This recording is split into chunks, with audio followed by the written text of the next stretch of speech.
Before discussing the launch of a blockchain platform for newsrooms, there was one thing I had to clear up with the Matt Coolidge, co-founder and communication lead at the civil media company. Was he planning to put me out of a job? Our visions of world domination stop short of disrupting CoinDesk, he said. Its truce achieved, it was time to move on to the details. Civil, one of the most high-profile projects under the umbrella of Ethereum startup and incubator Consensus, is a response to a cascade of crises in journalism, the proliferation of fake news, the splintering of the media into ideological echo chambers, and technological disruption at the hands of search engines and social media. To varying degrees, Civil aims to solve all of these problems. Paradoxically, its goal is to undisrupt journalism by throwing yet another technological innovation into the mix: blockchain. The Civil platform is based on the Ethereum blockchain, a distributed ledger that could allow newsrooms to post content no single party can alter or take down, while Ethereum-based smart contracts could enable innovative methods of earning and distributing revenue to content creators. The blockchain might also allow Civil to conduct an experiment in decentralized governance using an Ethereum-based ERC20 token. Through what Coolidge called the civil economic game, newsrooms and readers might soon be able to enforce journalistic standards on a media industry that seems determined to forget them. The game hasn't begun yet, but Coolidge said that a sale of the CVL crypto token is imminent. In the meantime, newsrooms have already begun to publish on the Civil platform, including Documented, which covers immigrant communities in New York and the national immigration policies that affect them, Cannabis Wire, which tracks developments in the marijuana industry, and Sludge, which reports on lobbying and the influence of special interests in politics. Allison Martin, co-founder of Cannabis Wire, called Civil one of the most worthwhile experiments in journalism that I'm aware of at a time when new solutions to the business of journalism are badly needed. In all, Coolidge said, nearly 100 journalists have signed up for the platform.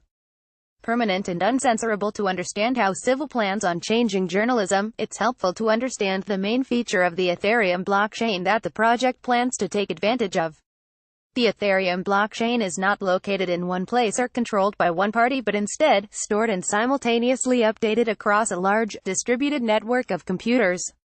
This means that articles published on Civil cannot be changed or taken down by governments, hackers or any other entity.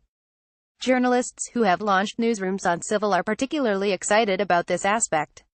Creating indelible online publishing is an idea that really drew me, said Documented co-founder Max Eigelbaum.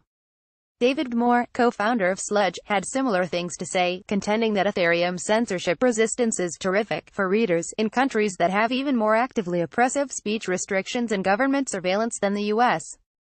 does. Even without government interference, though, journalists have seen their work evaporate overnight, and as such like the idea of an immutable record. Coolidge cited the example of Gothamist and DNA Info, publications that were abruptly shut down by their owner in November 2017, leading all their content to temporarily disappear from the internet. Their archives were restored after a backlash and the publications were later bought. Yet, for the time being, most Civil articles will sit on newsrooms' centralized servers, meaning they could potentially be taken down or changed. Instead of storing the full-text articles, Civil's smart contracts, which have not launched yet, will store their hashes, enabling readers to verify that the article has not been modified. Hashes are strings of numbers and letters obtained by running data through certain algorithms.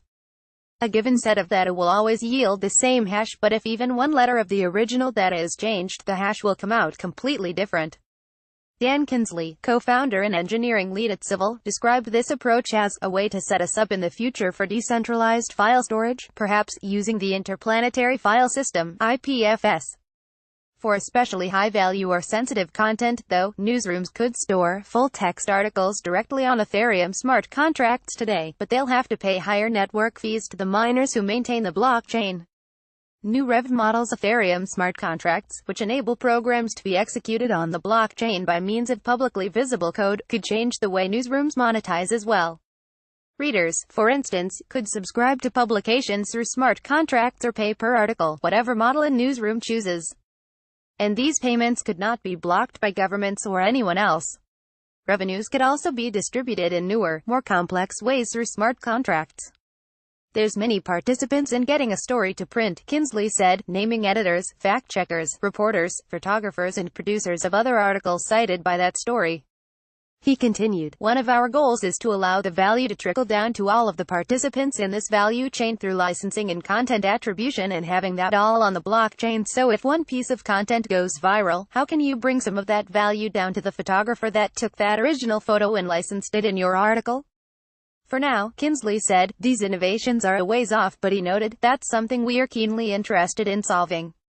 He also made it clear that, for the near term, we expect the bulk of payments to occur via credit cards. Finally, Ethereum's smart contracts could allow newsrooms and audiences alike to commission work, expanding the ways in which journalism is produced and paid for. Moore expressed excitement at the idea that Sludge could put out a bounty for reporting from a freelancer, and readers could post bounties for a story they wanted to see reported. Spot the fake news. While new rev models are likely to be alluring for many newsrooms today, the most ambitious aspect of Civil's platform has to do with its token-based governance system. Using the yet-to-be-launched CVL token, the project hopes to bring so-called crypto economics to bear on one of journalism's biggest problems. As Coolidge described it, the system is a kind of game, in which the objective is to spot the unethical newsroom, and there's a monetary reward if you succeed. Every newsroom on the platform deposits a certain number of CVL tokens, and if one participant feels another is behaving unethically, printing fake news or hate speech, plagiarizing, encouraging violence or otherwise violating the rules of the civil constitution, they can challenge the alleged offender's place on the platform by staking a matching deposit of tokens. The other platform members then vote according to their token holdings, and if the challenger wins, the offending outlet is booted off of Civil, and its tokens distributed to voters on the winning side. If the challenger loses, they forfeit the tokens they staked and the newsroom they challenged stays put. The point, Coolidge explained, is to provide a mechanism for keeping newsrooms honest but also to take subjective bias out of the equation. It's not just because I'm a Republican and you're a Democrat and I don't like your politics, I'm going to challenge your newsroom, he said. In other words, in Coolidge's optimistic interpretation, the civil governance system not only counteracts fake news, it enables a very diverse ideological and political spectrum of newsrooms, what he also called the anti-echo chamber. It's not hard to imagine the system being exploited, however. Peter Thiel, a billionaire tech entrepreneur, funded a lawsuit that bankrupted the news outlet Gawker after it outed him as gay. The lawsuit was brought by a different plaintiff over an unrelated issue. Creating a token economy system that gives wealthier participants more voting power almost seems like it could streamline the process of taking out pesky newsrooms. Coolidge said that thought kept the Civil team up for many nights, but by creating the Civil Foundation, an independent body set up to govern the platform developed, whereby decisions can be appealed, he hopes to prevent something like that from happening. It's worth noting that this structure bears some resemblance to EOS, where the arbitration process has led to unintended consequences. For now, journalists on the platform are more focused on Civil's possibilities than its potential pitfalls. Siegelbaum told CoinDesk, they've really enabled an experimental way of covering news to flourish a little more. Newspapers image via Shutterstock, the leader in blockchain news. CoinDesk is a media outlet that strives for the highest journalistic standards and abides by a strict set of editorial policies. CoinDesk is an independent operating subsidiary of Digital Currency Group, which invests in cryptocurrencies and blockchain startups.